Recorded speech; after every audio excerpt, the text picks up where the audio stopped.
किया जाए। आज के क्लास में आप सभी स्टूडेंट पढ़ने जा रहे हैं डी ब्लॉक एलिमेंट के कैरेक्टरिस्टिक के अंतर्गत एल्लोइस फॉर्मेशन। मतलब एल्लोइस का हिंदी में मिश्र धातु कहते हैं एल्लोइस। तो फर्स्ट ऑफ ऑल एल्लोइस क्या होता है और क्यों बनाया जाता है? जब बहुत सारे मेटल को एक साथ मिक्स किया जाता है तो एल्लोइस का फॉर्मेशन होता है, जिसको हिंदी में मिश्र धातु कहते हैं। आपको बता दें कि एल्लोइस का फॉर्मेशन इसलिए किया जाता है क्योंकि हम एक नॉर्मल मेटल का मेल्टिंग और बॉइलिंग मेल्टिंग पॉइंट का स्टडी करें तो थोड़ा कम होता है, तो उसमें और ज्यादा हार्डनेस लाने के लिए, उसके मेल्टिंग बॉइलिंग पॉइंट को बढ़ाने के लिए एल्लोइस का फॉर्मेशन करते हैं। आपको बता दें कि आप डेली जो जिस बर्तन में खाना खाकर आते हैं, स्टेनलेस स्टील का बर्तन, वो एक नॉर्मल मेटल नहीं बल्कि एल्लोइस है। मतलब आप एल्लोइस में रख कर खाना खाकर आते हैं, वह स्टेनलेस स्टील आपको आपको पता होना चाहिए कि स्टेनलेस स्टील कौन कौन से मेटल के मिक्सिंग से बनता है। ठीक है, तो stainless steel chromium nickel iron और कार्बन, ये 4 चीज के मिक्सिंग से एक अच्छा स्टेनलेस स्टील का कंटेनर बनता है। इसमें सबसे ज्यादा परसेंटेज में आयरन होता है 73% और कार्बन का परसेंटेज इसमें 1% होता है। तो यहां पर एल्लोइस का फॉर्मेशन, एल्लोइस क्या है, एल्लोइस क्यों बनाया जाता है, ये आप जाने। उससे भी पहले थोड़ा ये जान लीजिए, जो आप लोग अपने नॉर्मल बोलचाल के भाषा में बोलते हैं पीतल, कांसा, ब्रॉन्ज, ब्रास, तो ये सब जो है ये एल्लोइस है। और ये एक नॉर्मल मेटल नहीं है बल्कि 2-3 मेटल के मिक्सिंग से बनता है। तो कॉपर और टिन के मिलने से ब्रॉन्ज बनता है। ब्रास का फॉर्मेशन कॉपर और टिन से होता है, कॉपर और जिंक से, बल्कि सॉरी, गन मेटल जो ऑर्नामेंट्स जो देखते हैं गन मेटल का बना होता है, कॉपर, जिंक और टिन का बना होता है। वो silver, German silver, copper, zinc और निकेल। तो हम बात करेंगे इन सभी का। थोड़ा सा ये समझ लिया जाए कि ये एल्लोइस का फॉर्मेशन डी ब्लॉक का ही एलिमेंट क्यों, ट्रांजिशन मेटल्स ही क्यों ज्यादा करता है एस और पी ब्लॉक की अपेक्षा। तो आइए शुरू से इसके कॉन्सेप्ट को जानते हैं। आप लोग को याद होगा एक टॉपिक आप पढ़े थे, एटॉमिक साइज। और एटॉमिक साइज में 3D सीरीज का जब हम स्टडी कर रहे थे एटॉमिक साइज का, तो बताया गया था कि फर्स्ट 5 एलिमेंट का एटॉमिक साइज कम होता है क्योंकि न्यूक्लियर चार्ज इफेक्टिव होता जाता है। तो फर्स्ट 5 एलिमेंट का एटॉमिक साइज घटता जाता है और बाद के 3 एलिमेंट आयरन, कोबाल्ट और निकेल के संदर्भ में अगर बात करते हैं तो आयरन, कॉपर और निकेल के संदर्भ में यहां पर एटॉमिक साइज कांस्टेंट बोला गया था। और बाद में कॉपर और जिंक में स्क्रीनिंग इफेक्ट में ज्यादा, यानी कहने का मतलब यहां पर आयरन, कोबाल्ट और निकेल में क्यों साइज सेम बोला गया था, क्योंकि जितना इफेक्टिव न्यूक्लियर चार्ज का मैग्नीट्यूड होता है उतना ही स्क्रीनिंग इफेक्ट का मैग्नीट्यूड होता है। दोनों का मैग्नीट्यूड सेम होने के कारण ना एटम का साइज बढ़ता है ना घटता है, क्योंकि एक चाहता है कि हम एटम के साइज को बढ़ा दे तो दूसरा चाहता है घटा दे। और दोनों का मैग्नीट्यूड सेम होने के कारण यहां इस 3 एलिमेंट के ग्रुप में ना एटॉमिक साइज बढ़ता है ना घटता है। लेकिन बाद के 2 एलिमेंट में एटॉमिक साइज बढ़ जाता है क्योंकि यहाँ मैग्नीट्यूड जो है स्क्रीनिंग इफेक्ट का अधिक हो जाता है इफेक्टिव न्यूक्लियर चार्ज से। तो हमको अभी अपने टॉपिक के अंतर्गत बात करना है एल्लोइस फॉर्मेशन में। तो आपको बता दें कि ये 3 एलिमेंट के ग्रुप को हमने साबित कर दिया है कि इस 3 एलिमेंट के ग्रुप का जो एलिमेंट का साइज होता है वो लगभग इक्वल होता है। तो आयरन, कोबाल्ट और निकेल ये अपने पीरियड के 3 एलिमेंट्स हैं, इस तीनों का साइज लगभग सेम होता है। उसी तरह RU, RH और PD का, उसी तरह OS, IR, PT का। तो साइज में समानता होने से क्या होता है, यही मेन कारण है कि ट्रांजिशन मेटल्स एल्लोइस का फॉर्मेशन करते हैं। क्योंकि किसी क्रिस्टल में जो लैटिस पॉइंट पर पार्टिकल एटम प्रेजेंट होते हैं, अगर मान लीजिए कोई क्रिस्टल है,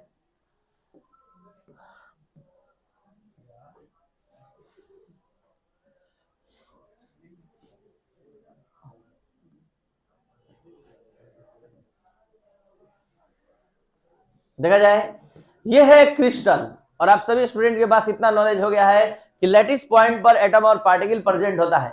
अब आप ही सोचिए कि अगर इस लैटिस पॉइंट पर किसी दूसरे मेटल को आकर एडजस्ट करना है, अगर किसी दूसरे ट्रांजिशन मेटल का ये क्रिस्टल है और कोई दूसरा ट्रांजिशन मेटल आना चाहे, तो उसके लिए सबसे पहला शर्त क्या होगा कि उसका साइज बराबर होना चाहिए।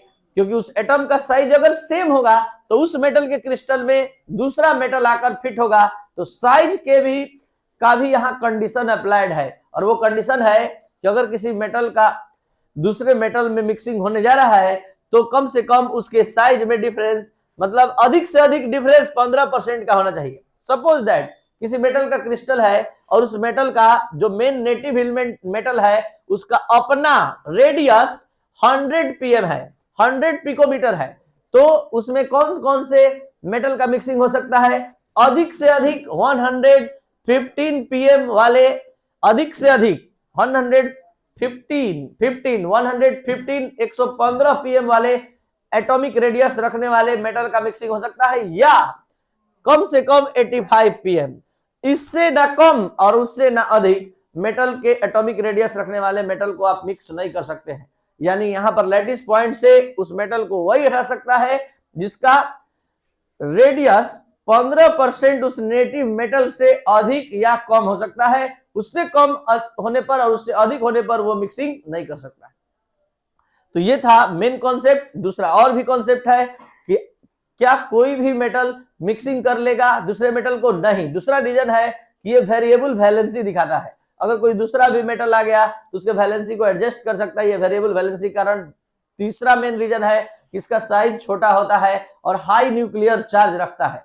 तो ये सब रीजंस है। अब आइए इसका पूरा डिटेल हम लोग स्टडी करते हैं। Transition metal form a large number of alloys since D block elements are quite similar. सबसे पहला कारण, quite similar in size this atom and the other metals in its crystal. यानी किसी क्रिस्टल में अगर सिमिलर साइज रखने वाले atom को अगर फिट कर दिया जाए तो ये आसानी से फिट हो जाते हैं, और इसका मेन कारण है कि बहुत सारे डी ब्लॉक एलिमेंट का मेटल्स का साइज सिमिलर होता है।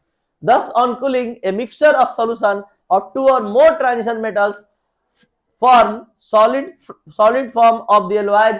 इसलिए बहुत से 2 या 3 मतलब ट्रांजिशन मेटल को एक साथ मिक्स करके सॉलिड फॉर्म में रखा जा सकता है एलॉयज के रूप में। यहाँ पर कुछ एलॉयज का इंपॉर्टेंट मतलब एग्जांपल दिया गया है कि ब्रॉन्ज किसके किसके मिलने से मिक्सिंग से बनता है? तो कॉपर और टीन के। ब्रास किससे बनता है? तो कॉपर और जिंक से। गन मेटल का फॉर्मेशन कैसे होता है? तो कॉपर, जिंक और टीन से। जर्मन सिल्वर का फॉर्मेशन कॉपर, जिंक और निकेल के मिक्सिंग से। आपके एग्जाम में 10 ईयर में लगभग 4-5 बार ये क्वेश्चन आ चुका है कि brass is the mixture of, brass is the mixture of, किस चीज का मिक्सचर होता है? कॉपर और जिंक। तो आप यहाँ पर 6-7 देख रहे हैं, जो भी आप कम से कम इसका आंकड़ा 10 कर लीजिएगा, और भी 3-4 इंपॉर्टेंट एलॉयज का इसमें लिस्ट तैयार कर लीजिएगा और अच्छे से याद कर लीजिएगा। थोड़ा डीपली जाकर अगर क्वेश्चन पूछा जाए तो स्टेनलेस स्टील में कौन से मेटल का परसेंटेज सबसे अधिक होता है? तो उसके एलॉयज में आयरन का परसेंटेज सबसे अधिक होता है। नाइक्रोम, जो हीटर का वायर बना होता है नाइक्रोम, वो किसी से बना होता है? Nickel, chromium. ये गलत है, निकेल और क्रोमियम से केवल, आयरन नहीं। चलिए, कॉम्प्लेक्स प्रॉपर्टी। आज हम लोग नेक्स्ट प्रॉपर्टी का भी स्टडी करने जा रहे हैं जिसका नाम है complex property of transition metals. तो पहले हम आप सभी स्टूडेंट को कॉम्प्लेक्स कंपाउंड क्या होता है, कैसे फॉर्मेशन होता है, ये बताने जा रहे हैं। आपको बता रहे हैं कि आपका लास्ट चैप्टर एनसीईआरटी का, आपके फर्स्ट वॉल्यूम का लास्ट चैप्टर का नाम ही कोऑर्डिनेशन कंपाउंड है। पूरा चैप्टर ही 10-15 दिन के लिए उठ कर आ रहा है पूरा डिटेल में, लेकिन उससे पहले ही डिमांड हो गया उसके नॉलेज का। तो हमको यहाँ बताना ही पड़ेगा कि कॉम्प्लेक्स कंपाउंड क्या है, कैसे बनता है। ऐसे हम मंडे के क्लास में जरूर बताते, लेकिन यहीं पर जरूरत पड़ गया। तो लीजिए, K4FeCN का होल 6 का सारा डिटेल यहां हम देने जा रहे हैं उसके फॉर्मेशन का, जिससे बहुत सारा जानकारी आपको मिलेगा और आप इस टॉपिक को पढ़ने के लायक होंगे। एक तरह से बेसिक जानकारी कंप्लीट करने के लिए इस टॉपिक का हम इसके कंप्लीट फॉर्मेशन मेथड को समझाने जा रहे हैं। जल्दी बताइए, पोटेशियम का atomic number, configuration, carbon 2-4, nitrogen 2-5 और आयरन Fe का कंप्लीट कॉन्फ़िगरेशन बता दीजिए। Complete 1s2, 2s2, 2p6, 3s2, 3p6, 3d6, 4s2, यही ना। अब आइए K4FeCN6 का कंप्लीट स्ट्रक्चर, कंप्लीट फॉर्मेशन का कॉन्सेप्ट आप सीखिए। यहां पर ये टूटता है तो अधिक से अधिक इतना ही टूटता है, 4K प्लस ये कॉम्प्लेक्स पार्ट कभी डिसोसिएट नहीं होता है, इसलिए इसका नाम कॉम्प्लेक्स कंपाउंड पड़ा है।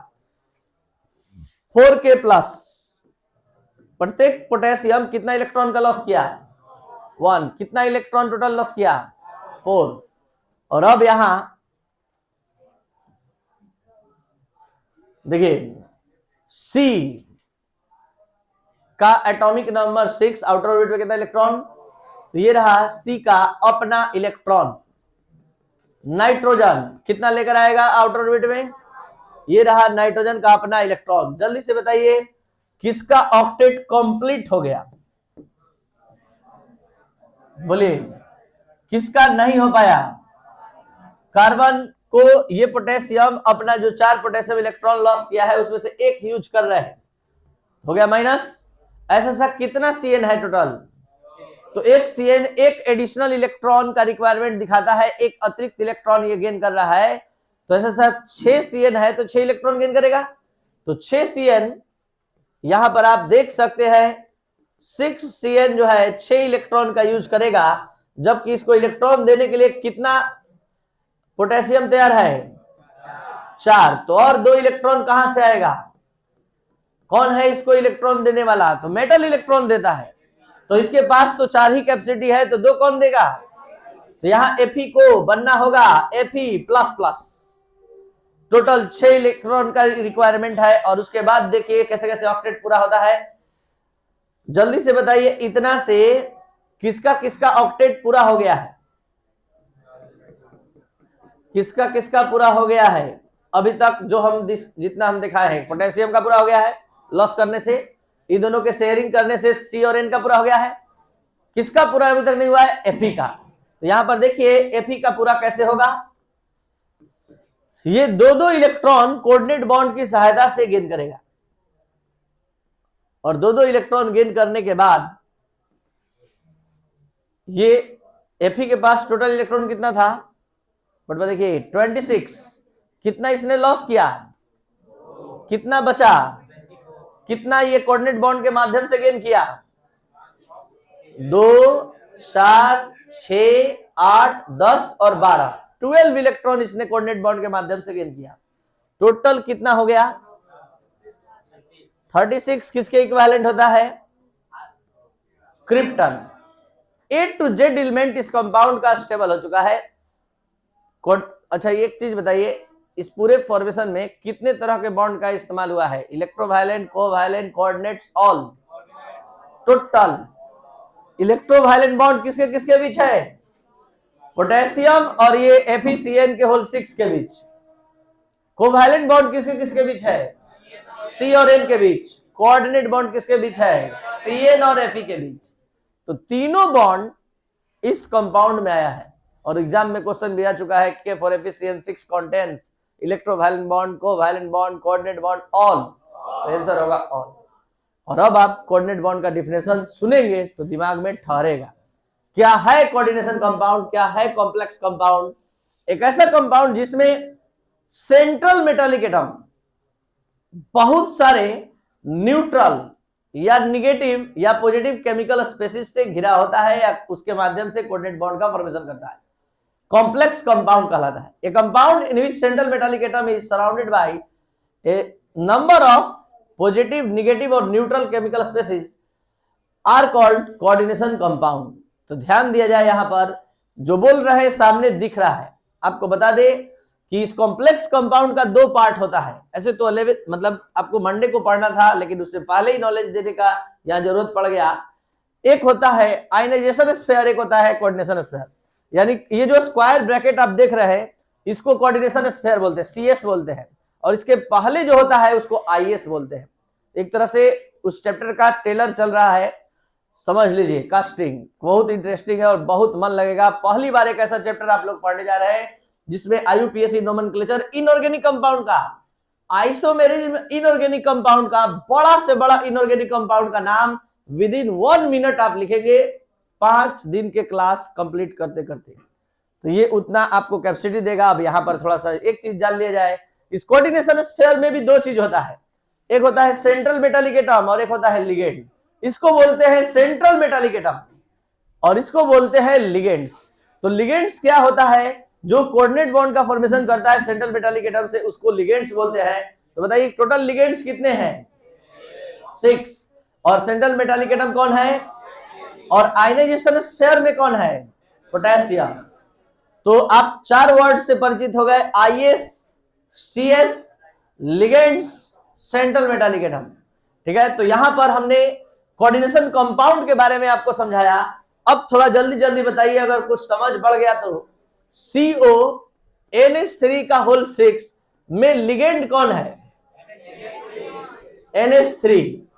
ठीक है, तो इसमें लिगेंड्स है NH3, और जितनी संख्या में लिगेंड होता है उसको कहते हैं कोऑर्डिनेशन नंबर। तो यहां कोऑर्डिनेशन नंबर कितना है? 6 है। और सेंट्रल मेटालिक एटम CMA कौन है?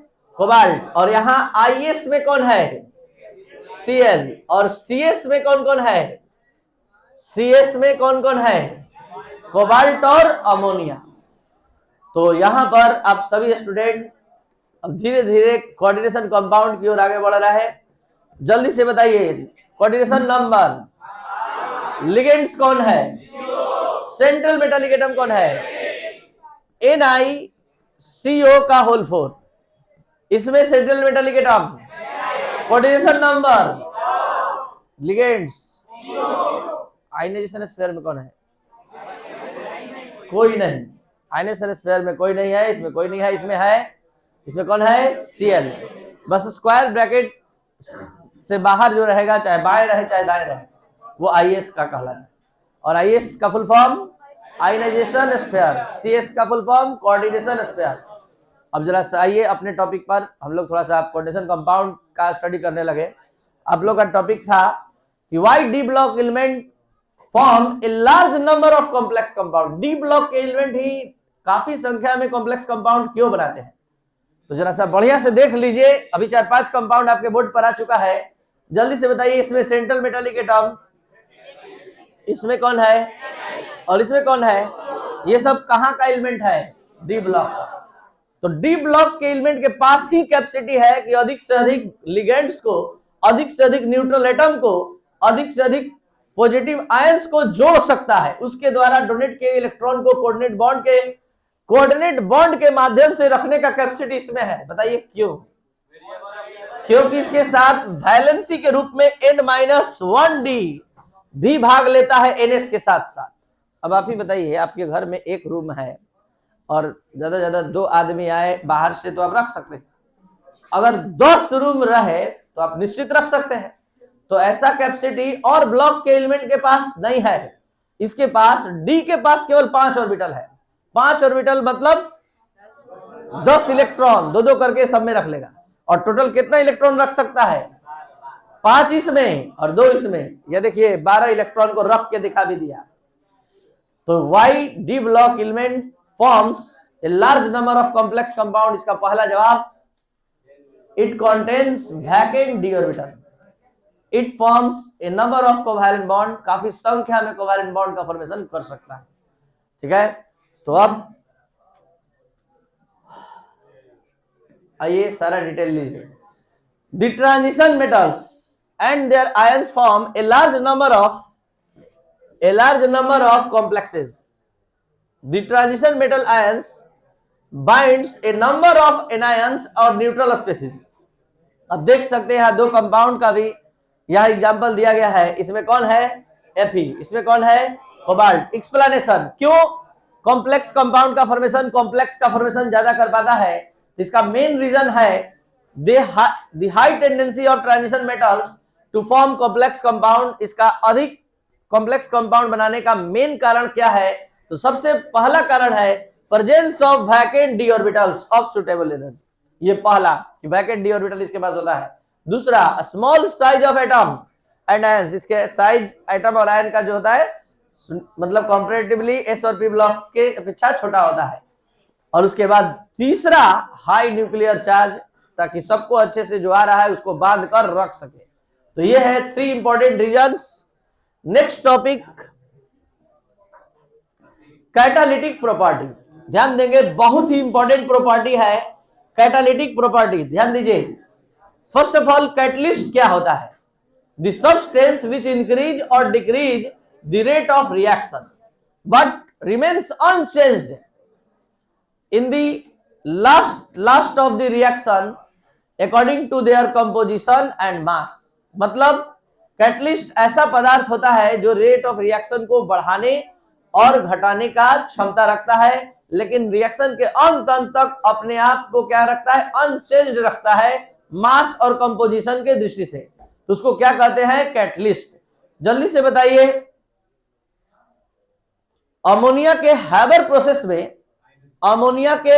प्रोसेस में कौन से कैटलिस्ट का इस्तेमाल हुआ था, आयरन कैटलिस्ट का, ठीक है, और 2NH3, और वहां प्रोमोटर्स के रूप में मोलिब्डेनम आया था। ऑर्गेनिक केमिस्ट्री आप सभी स्टूडेंट पढ़ रहे थे, सेबेटियर-शेंडोन रिएक्शन, जहां पर इथिलीन हाइड्रोजन से रिएक्ट किया था निकेल के प्रेजेंस में 200 से 300 डिग्री सेल्सियस पर, तो बना था इथेन। अगर यहां पर एसिटिलीन लेंगे तो ये बनाता था इथिलीन, और निकेल के प्रेजेंस में ही। तो यहां पर कैटलिस्ट कौन आया है, यहां कौन आया है। अगर हम थोड़ा सा कांटेक्ट प्रोसेस का बात कर दे, H2SO4 का, तो H2SO4 के कांटेक्ट प्रोसेस में आया था V2O5। अगर हम थोड़ा सा आपसे बात कर ले, नॉर्मल हेक्सेन से बेंजीन बनाना है, तो वहां कौन से कैटलिस्ट का इस्तेमाल हुआ था, नॉर्मल हेक्सेन से बेंजीन बनाने के लिए वहां कौन से कैटलिस्ट का इस्तेमाल हुआ था, Cr2O3 plus Al2O3 eight 600 degree Celsius. तो Cr2O3 क्या है, ट्रांजिशन मेटल का ऑक्साइड है। V2O5 क्या है, ट्रांजिशन मेटल का ऑक्साइड है। निकेल क्या है, ट्रांजिशन मेटल है। आयरन क्या है, ट्रांजिशन मेटल है। तो बहुत सारे ट्रांजिशन मेटल्स और उसके ऑक्साइड एक बेहतर कैटलिस्ट का रोल निभाते हैं। कारण क्या है, ये कैटलिस्ट, ये जो ट्रांजिशन मेटल्स है, ये वेरिएबल वैलेंसी दिखाते हैं। इसके पास अधिक से अधिक एटॉम को जोड़ने की क्षमता होती है। वेरिएबल वैलेंसी से क्या होता है, आप देख सकते हैं कैपेसिटी। अगर हम Mn का बात करें, जिसका एटॉमिक नंबर क्या होता है, Mn का बात करें कि Mn का 25 होता है। जल्दी से कॉन्फ़िगरेशन बोलिए, 3d5 4s2। अगर 4s का इलेक्ट्रॉन लॉस करेगा +2, 4s और 1d का लॉस करेगा +4 +5 +6 +7, इतना सारा अकेले ऑक्सीडेशन स्टेट दिखा सकता है।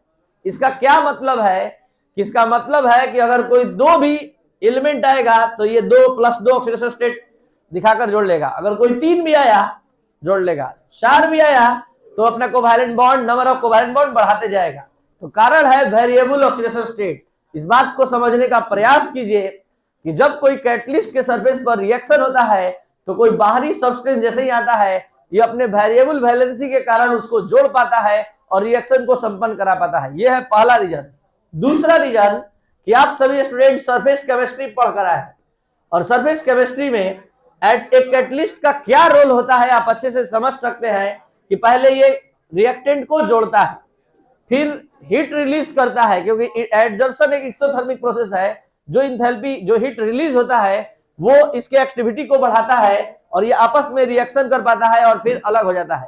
तो कैटलिस्ट के सरफेस का हाईली पोरस होना, ये कैटलिस्ट की एक्टिविटी को बढ़ाता है। वैकेंट डी ऑर्बिटल होना, ये कैटलिस्ट की एक्टिविटी को बढ़ाता है। और वेरिएबल ऑक्सीडेशन स्टेट दिखाना, ये कैटलिस्ट के रोल को दिखाता है। अब यहां पर पूरा detail, catalytic property, most of the transition metals and their compounds, particularly their oxide, have good catalytic property. Most of the transition metal, बहुत सारे transition metal और उसके ऑक्साइड एक अच्छा कैटालिटिक प्रॉपर्टी दिखाते हैं, जैसे कि Pt, जैसे कि निकेल, जैसे कि Pd, V2O5, ये सब। इसके बाद यहां nickel powder is a good catalyst for the hydrogenation of unsaturated organic compound. Unsaturated organic compound के हाइड्रोजिनेशन के लिए, जो सामने देख रहे हैं ये अनसैचुरेटेड कंपाउंड है, इसका हाइड्रोजिनेशन हो रहा है और ये एक सैचुरेटेड कैरेक्टर की ओर आगे बढ़ रहा है। जैसे इथिलीन से ये बन गया इथेन, एस्टिलीन से बन गया ethylene. V2O5 is used in the contact process. आपके एग्जाम में आ चुका है कि सल्फ्यूरिक एसिड के कॉन्टैक्ट प्रोसेस में कौन से कैटलिस्ट का इस्तेमाल होता है, तो V2O5। Finally divided iron, irons used in Haber process. Of ammonia, ammonia के हैवर प्रोसेस में फाइनली डिवाइडेड आयरन का यूज किया जाता है। एक्सप्लेनेशन, क्यों ये कैटालिक प्रॉपर्टी दिखाते हैं, इसका मेन 3 रीजन। सबसे पहला है इसके पास वैकेंट डी ऑर्बिटल होता है, दूसरा reason tendency to exhibit variable oxidation state जो हमने बताया, और तीसरा tendency to form the reaction intermediate, ये आसानी से रिएक्शन इंटरमीडिएट का फॉर्मेशन करते हैं, मतलब अपने सरफेस पर जोड़ लेते हैं कुछ देर के लिए ताकि वो रिएक्टेंट रिएक्शन कर सके, तो इंटरमीडिएट बनाने में भी ये सक्सेसफुल होते हैं। यही कारण है कि ये गुड कैटालिटिक एक्टिविटी दिखाते हैं। नेक्स्ट और last topic, formation of interstitial compound. ये डी ब्लॉक का लास्ट टॉपिक है, 2 मिनट यहां अच्छे से समझेंगे। अब सॉलिड स्टेट जब हमसे पढ़ रहे थे तो उस समय बताया गया था कि डिफेक्ट 3 टाइप का होता है, stoichiometry defect, non stoichiometry defect और इंप्योरिटी डिफेक्ट। तो नॉन स्टाइकियोमेट्री डिफेक्ट जब आप पढ़े थे तो वहां पर डिफेक्ट उत्पन्न होने के बाद भी कैटायन एनायन का रेशियो सेम नहीं रहता था, और जब स्टाइकियोमेट्री पढ़े थे तो वहां कैटायन एनायन का रेशियो क्या होता था, सेम। तो जब बहुत सारे नॉन मेटालिक एटम्स जैसे कि बोरॉन, कार्बन और नाइट्रोजन ये ट्रांजिशन मेटल के क्रिस्टल में जाकर फिट हो जाते हैं तो वहां इंटरटिशियल कंपाउंड का फॉर्मेशन करते हैं, और ये इंटरटिशियल कंपाउंड अधिकतर ट्रांजिशन मेटल्स द्वारा ही बनाए जाते हैं क्योंकि इसके इंटरटिशियल प्लेस में काफी जगह होता है और आसानी से ये बोरॉन, कार्बन जाकर फिट हो जाते हैं। इससे क्या होता है, उसके हार्डनेस में, उसके बॉइलिंग पॉइंट में, उसके फ्रीजिंग पॉइंट में, सब में चेंजिंग आता है। तो ये इंटरटिशियल कंपाउंड अधिकतर डी ब्लॉक ट्रांजिशन मेटल्स ही बनाता है due to vacant place in interstitial position. This is non stoichiometric in nature, non stoichiometric nature के होते हैं, do not follow the common rule of valency, और वैलेंसी के common rule का follow नहीं करते हैं। The interstitial compound have similar chemical property as a parent metals, ये सिमिलर प्रॉपर्टी पैरेंट मेटल का रखते हैं जिसके क्रिस्टल में ये फिट होते हैं, but differ appreciably in their physical property such as density, hardness, लेकिन थोड़ा सा ये फिजिकल प्रॉपर्टी में भिन्नता दिखाते हैं। तो ये था आपका इंटरटिशियल कंपाउंड के फॉर्मेशन का कॉन्सेप्ट।